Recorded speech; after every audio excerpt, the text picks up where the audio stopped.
রাজশাহীর বাঘা উপজেলার ৫০০ বছরের ঐতিহ্যবাহী ঈদ মেলার ডাক সম্পূর্ণ হয়েছে। বৃহস্পতিবার ৫ই মার্চ ২০২৬ দুপুর ২টার দিকে বাঘা মাজার শরীফ চত্বরে ১৪ দিনের জন্য এই উন্মুক্ত ডাকের আয়োজন করা হয়। অনুষ্ঠিত এই উন্মুক্ত ডাকে সর্বোচ্চ ১২,৭০,০০০ টাকা পর্যন্ত উঠে। গত বছরে এই মেলার সর্বোচ্চ ডাক ছিল ১২ লক্ষ টাকা, যার মেয়াদ ছিল ৭ দিন। এবারে ১৪ দিন মেয়াদে মেলার ডাকে ৭০,০০০ টাকা বেশি দিয়ে সর্বোচ্চ ডাক ১২,৭০,০০০ টাকা হয়। এবার ডাক দিয়ে ১৪ দিনের জন্য উক্ত মেলার ইজারা পেয়েছেন উপজেলা যুবদল নেতা শফিকুল ইসলাম শফি।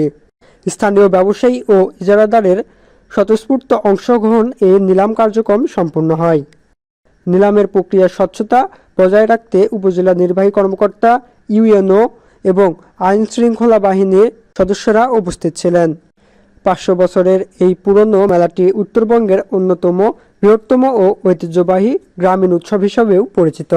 উপজেলা প্রশাসন ও মাজার কর্তৃপক্ষের পক্ষ থেকে জানানো হয়েছে, মেলায় আগত দর্শনার্থীদের নিরাপত্তা নিশ্চিত করতে পুলিশ, আনসার বাহিনী সহ আইনশৃঙ্খলা বাহিনীর বিশেষ টিম মোতায়েন থাকবে।